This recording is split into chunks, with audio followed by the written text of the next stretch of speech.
जय श्री श्याम प्यारे बच्चों, welcome back to the channel. तो बेटा आज की क्लास में हम लोग स्टार्ट करेंगे अपना इकोनॉमिक्स का जो क्वेश्चन पेपर नंबर 1 है उसी का सेकंड पार्ट। ठीक है, लास्ट क्लास में बेटा हमने मैक्रो इकोनॉमिक्स के एमसीक्यू किए थे। आज की क्लास में हम स्टार्ट करेंगे इंडियन इकोनॉमिक्स के एमसीक्यू। ठीक है, आई होप कि मैं आपको चीजें क्लियर कर पा रहा हूं। अगर मैं चीजें क्लियर कर पा रहा हूं तो बेटा इस चैनल को लाइक कीजिएगा, इस पे कमेंट कीजिएगा। ठीक है, और अगर आपने चैनल सब्सक्राइब नहीं किया तो सब्सक्राइब कीजिए। वीडियो अच्छी लगती है तो बेटा थोड़ा सा अपने दोस्तों का भी भला कीजिएगा और इन वीडियोस को अपने दोस्तों के साथ शेयर कीजिएगा। ठीक है, टाइम वेस्ट नहीं करते बेटा, स्टार्ट करते हैं अपनी आज की क्लास क्वेश्चन नंबर 18 से। ठीक है, क्वेश्चन नंबर 18 जो है बेटा एडजर्सन्स और रीजंस का है।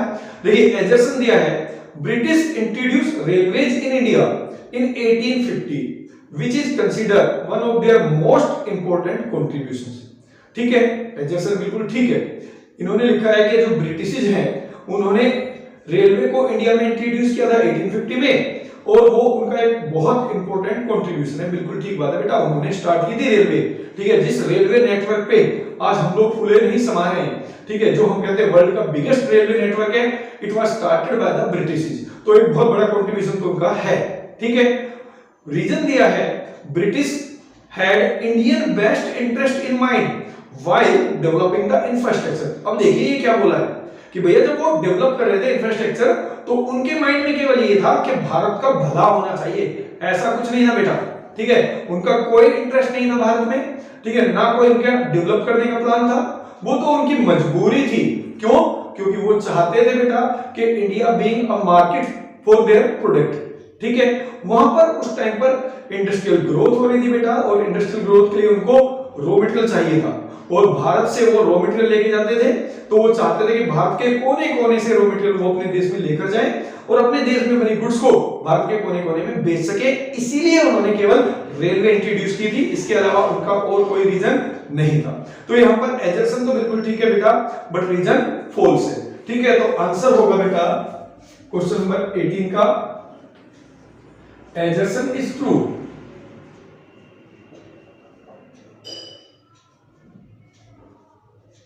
but reason is false।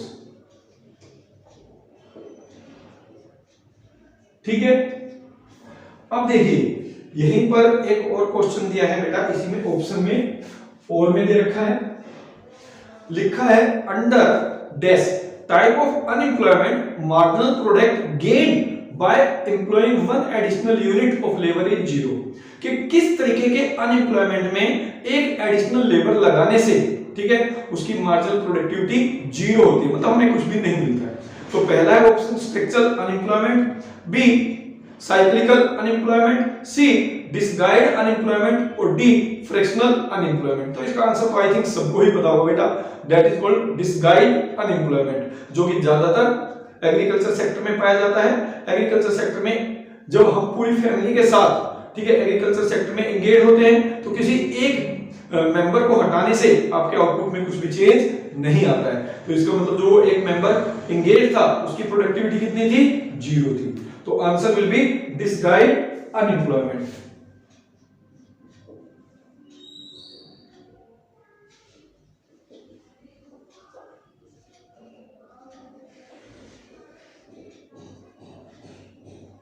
ठीक है, अब देखिए क्वेश्चन नंबर 19। क्वेश्चन नंबर 19 में बेटा एडजर्सन्स और रीजन का ही दे रखा है। लिखा है एडजर्सन्स में less womens are found in regular salary employment, कि जो रेगुलर सैलरीड एम्प्लॉयमेंट है उसमें वुमेन्स के नंबर्स कम है, नंबर ऑफ फीमेल्स कम है। ठीक है, ये एडजर्सन है। सही बात है गलत है? इंडिया के बारे में आप सोचिए कि इंडिया में जो नंबर्स ऑफ फीमेल्स है वो ज्यादा है ऑफिसेज वगैरह में, या जहां पर रेगुलर सैलरीड एम्प्लॉयमेंट है वहां पे क्या ज्यादा है? वहां पे बहुत कम है। ज्यादातर नंबर किसके हैं बेटा? मैन के हैं, मेल्स के हैं। ठीक, तो एडजर्सन बिल्कुल ट्रू है। अब इसका रीजन दिया है, women workers accord highest priority to self employment. जो वुमेन वर्कर्स है वो सेल्फ एम्प्लॉयमेंट को ज्यादा प्रायोरिटी देती हैं because of mobility of female labour workforce both in urban as well as in rural area. ठीक है, क्योंकि उसके लिए अगर वो बाहर काम करने जाएंगे तो उसको बाहर जाना पड़ेगा, चाहे वो अर्बन एरिया हो चाहे वो फिर रूरल एरिया हो।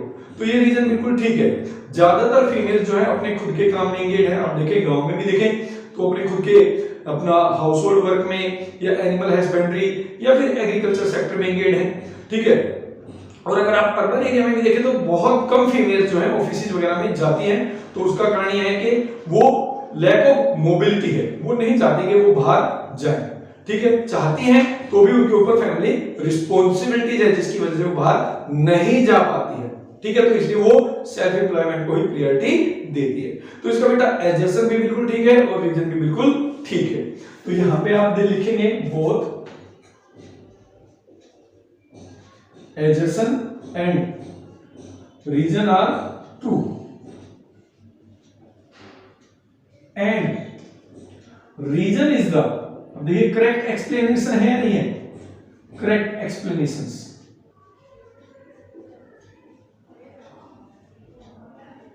ऑफ एडजेसेंस, ठीक है।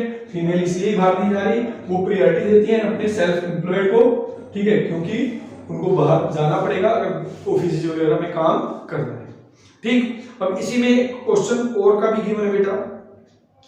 MS Ramanpreet has started a new business venture, उन्होंने एक नया बिजनेस वेंचर स्टार्ट किया। She intended to spend a huge amount towards on the job trainings of her workers, ठीक है, यानी उसके जो वर्कर्स हैं वो उसके ऊपर बहुत सारा पैसा खर्च करना चाहती है ऑन द जॉब ट्रेनिंग के लिए, before putting them to work, काम पर भेजने से पहले।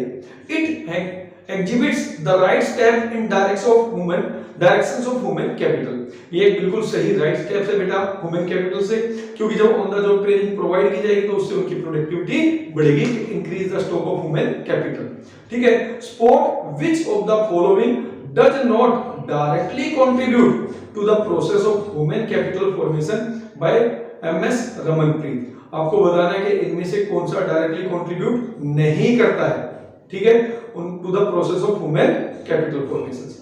ऑप्शन ए है ऐड स्किल्स एंड एक्सपर्टाइज, ये तो ह्यूमन कैपिटल फॉर्मेशन को प्रमोट करता है। इंप्रूव एफिशिएंसी, ये भी करता है। इंश्योर जेंडर इक्विटी, फिर इंक्रीज आउटपुट प्रोडक्टिविटी। तो इसमें जो करेक्ट आंसर है बेटा वो है इंश्योर जेंडर इक्विटी, ठीक है। यहां पर देखिए क्या कर रही है, ठीक, ये जो है अपने सभी जो वर्कर्स हैं उनको ट्रेनिंग प्रोवाइड कराना चाह रही हैं काम पर भेजने से पहले, ठीक। तो ये इंश्योर कर रहा है बेटा जेंडर इक्विटी। तो जो जेंडर इक्विटी है, ठीक है, वो डायरेक्टली कंट्रीब्यूट नहीं करता, ठीक, बट इनडायरेक्टली वो कंट्रीब्यूट करता है ह्यूमन कैपिटल फॉर्मेशंस को। और ये सब डायरेक्टली जैसे स्किल और एक्सपर्टाइज बढ़ाना, एफिशिएंसी बढ़ाना, आउटपुट प्रोडक्टिविटी बढ़ाना, ये डायरेक्ट कंट्रीब्यूट करते हैं। तो ensure gender equity is the correct answer.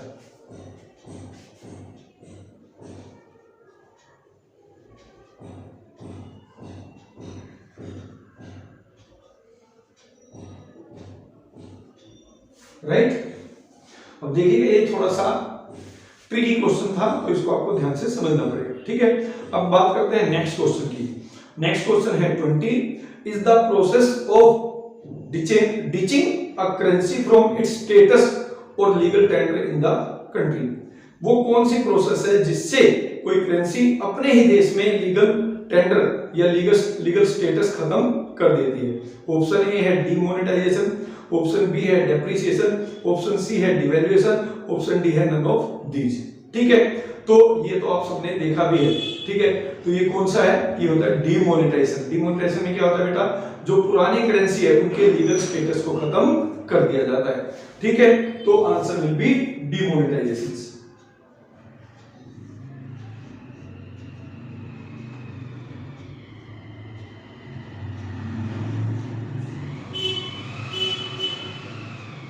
ठीक है।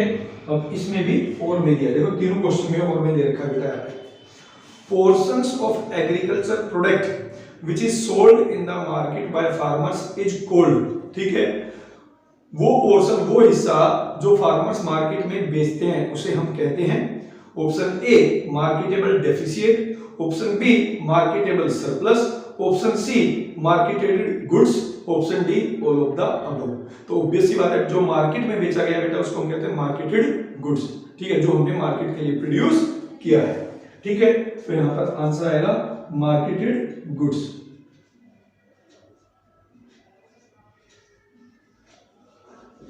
राइट। अब क्वेश्चन नंबर 21 देखिए, क्वेश्चन नंबर 21 में दो स्टेटमेंट गिवन है बेटा। स्टेटमेंट 1 है, बोलती है 1991 was a landmark moment in India's post independence history as that change the nature of the economy in the fundamental ways. कि जो 1991 में था, 1991 क्या हुआ था 1991 में बेटा? न्यू इकोनॉमिक पॉलिसी आई थी, एलपीजी वाली। ठीक है, तो इसमें लिखा है 1991 वाज अ लैंडमार्क मोमेंट, एक लैंडमार्क मोमेंट थी, याद रखने वाली। ठीक है, इंडिया पोस्ट इंडिपेंडेंस हिस्ट्री, स्वतंत्रता के बाद की, क्योंकि इसने इकोनॉमी का जो नेचर था वो पूरी तरह से फंडामेंटल वे में चेंज कर दिया था। ऑब्वियस सी बात है, वी प्रमोट लिबरलाइजेशन, प्राइवेटाइजेशन और ग्लोबलाइजेशन। ठीक है, तो स्टेटमेंट 1 है और बिल्कुल करेक्ट है। स्टेटमेंट 2 बोला है बेटा, India's economic establishment launch a multipronged reforms agenda to repair India's macro economic balance sheet and ignite growth। बिल्कुल ठीक बात है बेटा। देखिए, इंडिया उस टाइम पे क्या हुआ था 1991 में कि जो इंडिया इकोनॉमी थी उसने कई सारे रिफॉर्म्स किए थे। ठीक है, किस लिए? इंडिया का जो बीओपी है, इम्बैलेंस जो हो रखा था, उसको रिपेयर करने के लिए और ग्रोथ को बढ़ावा देने के लिए। तो स्टेटमेंट 2 इज आल्सो ट्रू। ठीक है, तो इसमें ऑप्शन है both the statement are true, both the statement are false, statement 1 is true, second is false, statement second is true, statement 1 is false। तो आंसर will be बेटा both the statements are true।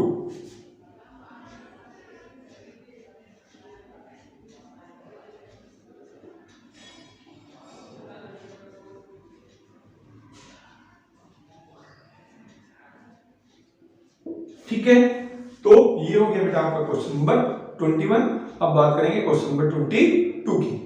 तो बेटा ये देखिए, जो question number 22 है इसमें लिखा है identify the item that have been correctly paired from column 1 to that of column B. यानी आपको कॉलम ए और कॉलम बी दो दे रखे हैं। ठीक है, तो कॉलम ए में सबसे पहले लिखा है main occupation of Pakistan, column B में उसके सामने दिया है उसका जो पेयर है वो है एग्रीकल्चर। फिर बी ऑप्शन दिया है मेन इंडस्ट्री ऑफ पाकिस्तान, दिया है कॉलम बी में फ्रूट्स। तीसरा दिया है बेटा C option state which became basis for special economic zone in India. ठीक है, उसके सामने दिया है पेयर में गुजरात। फिर इसके बाद दिया है 7th largest country in the world, option दिया है चाइना। ठीक है, तो आपको कॉलम ए और कॉलम बी में जो करेक्ट पेयर है बेटा वो आपको बताना है। तो इसमें जो करेक्ट आंसर होगा बेटा that will be main occupation of Pakistan. ठीक है, that is agriculture, that is agriculture, क्योंकि पाकिस्तान में भी बेटा नियर अबाउट 50%, ठीक है, population is engaged in the agriculture sector. 50% जनसंख्या जो है एग्रीकल्चर सेक्टर में लगी है, तो मेन ऑक्यूपेशन ऑफ पाकिस्तान जो है वो एग्रीकल्चर ही है। तो यहाँ पे जो करेक्ट आंसर आएगा बेटा ये है 22। ठीक है, उसमें ऑप्शन ए, ठीक, ए का first main occupation of Pakistan agriculture. ठीक है, तो ये हो गया आपका क्वेश्चन नंबर 22। अब बात करते हैं क्वेश्चन नंबर 23 में। देखिए क्वेश्चन नंबर 23 में लिखा है arrange the following events of China in chronological order and choose the correct alternative. ये वाला क्वेश्चन कई सारे क्वेश्चन पेपर में आया हुआ है, तो थोड़ा सा इसका ध्यान रखना है। सबसे पहले ऑप्शन दिया है great proletarians culture revolutions, option second है great leap forward company, option third है इंट्रोडक्शन ऑफ इकोनॉमिक रिफॉर्म्स और ऑप्शन फोर्थ है फर्स्ट 5 ईयर प्लान। ठीक है, तो देखिए यहां पर क्रोनोलॉजिकल ऑर्डर पे हमें रखना है। तो क्रोनोलॉजिकल ऑर्डर क्या बनेगा? सबसे पहले ऑब्वियसली बात है 1949 में रिपब्लिक चाइना बना था और उसके बाद ही इन्होंने जो है अपना 5 ईयर प्लान बनाया था। तो सबसे पहले फर्स्ट 5 ईयर प्लान आएगा, ऑप्शन नंबर 4। ठीक है, फर्स्ट 5 ईयर प्लान, डेट भी मैं आपको बता देता हूं, वो आप याद कर लीजिएगा। चाइना में जो फर्स्ट 5 ईयर प्लान बना था बेटा, इट वाज इन 1953 टू 1957। तो सबसे पहले ये आएगा क्रोनोलॉजिकल मतलब डेट वाइज, ठीक है। उसके बाद जो है सेकंड ऑप्शन आएगा वो है ग्रेट लीफ फॉरवर्ड, ठीक है, जिसको हम शॉर्ट फॉर्म में क्या बोलते हैं बेटा, हम बोलते हैं GLF, हम बोलते हैं GLF। और ये इंट्रोड्यूस हुआ था बेटा, इनिशिएटेड हुआ था 1958 में, ठीक है। उसके बाद जो आपका आया वो आया बेटा option number first, great प्रोलेटेरियंस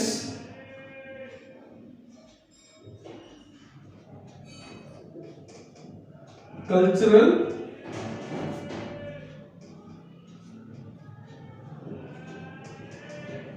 revolutions, ठीक है। इसमें क्या हुआ था, इसमें चाइना गवर्नमेंट ने अपने स्टूडेंट्स और प्रोफेशनल को कंट्री वाइड भेज दिया था बेटा टू गेन एक्सपर्टाइज, ठीक है। And it was initiated in 1966 और 1976, ठीक है। अब इसके बाद जो लास्ट है बेटा वो आया आपका इंट्रोडक्शन ऑफ इकोनॉमिक रिफॉर्म्स, यानी ऑप्शन नंबर थर्ड, ठीक है, introduction of economic reforms. India से तो बहुत पहले हो गया था बेटा,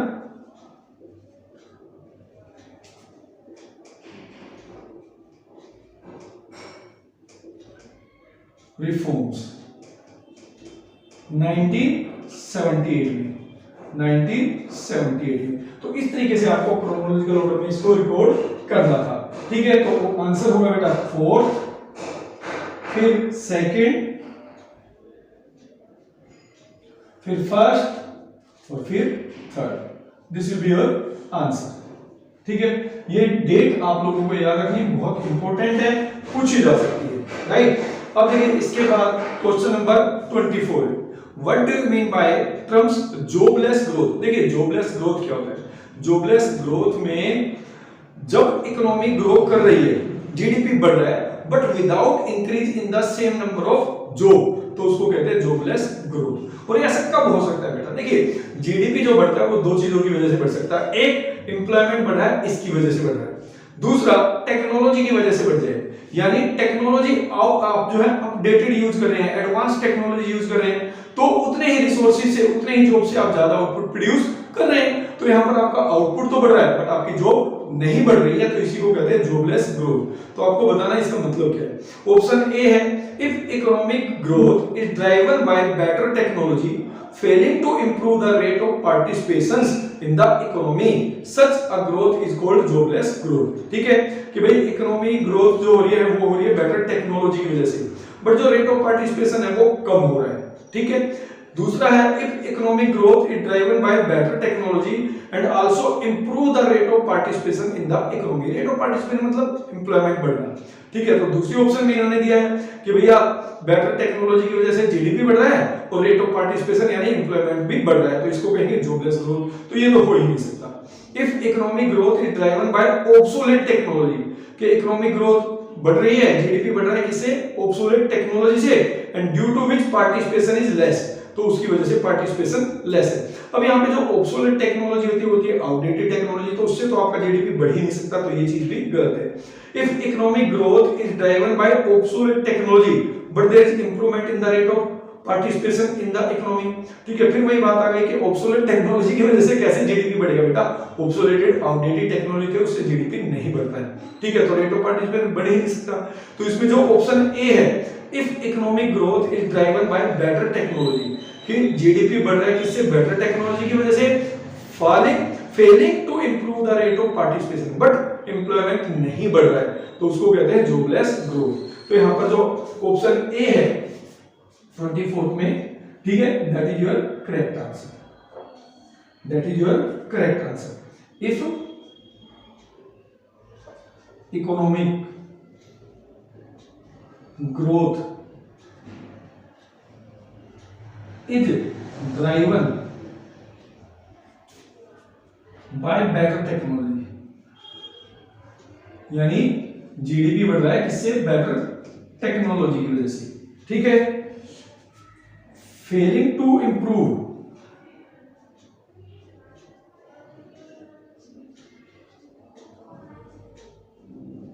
improve rate of participation।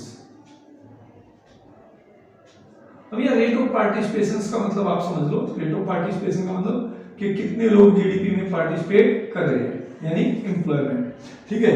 But employment कम हो रहा है, जीडीपी तो बढ़ रहा है, बेटर टेक्नोलॉजी यूज है, बट एम्प्लॉयमेंट कम हो रहा है, तो इसी को कहते हैं बेटा जॉबलेस ग्रोथ। क्लियर है? तो अब बात करेंगे बेटा अपने क्वेश्चन नंबर 25 की।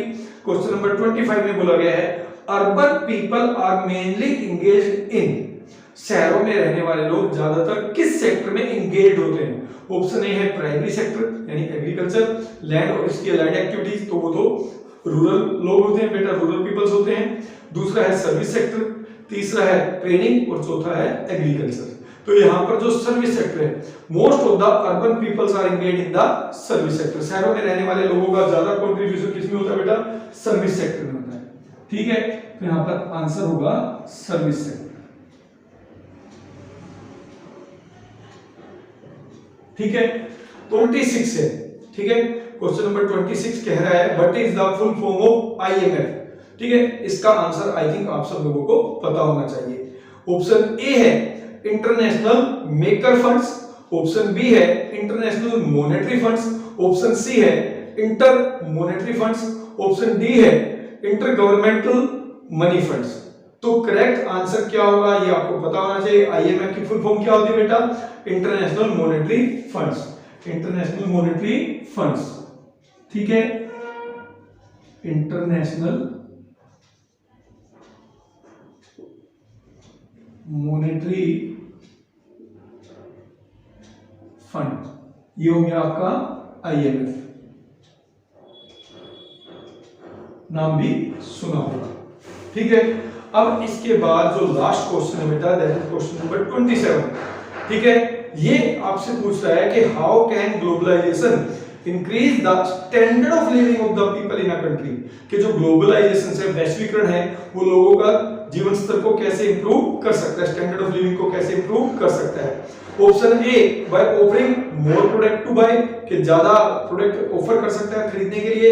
Option B by increasing rural to urban migrations, rural से अर्बन में माइग्रेट करके उसके नंबर बढ़ के यानी शहरों में ज्यादा लोग आ जाएं। Option C by improving working condition for factory workers, factory workers की वर्किंग कंडीशन को इंप्रूव करके। Option D by making cheaper products available due to increased competition.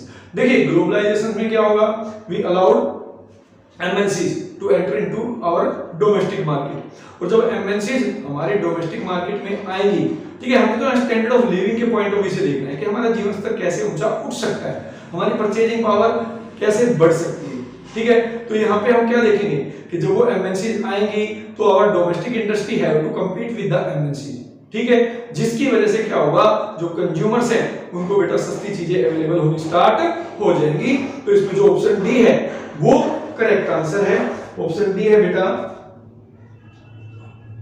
By making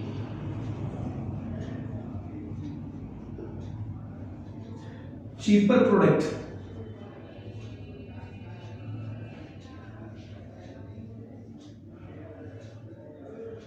available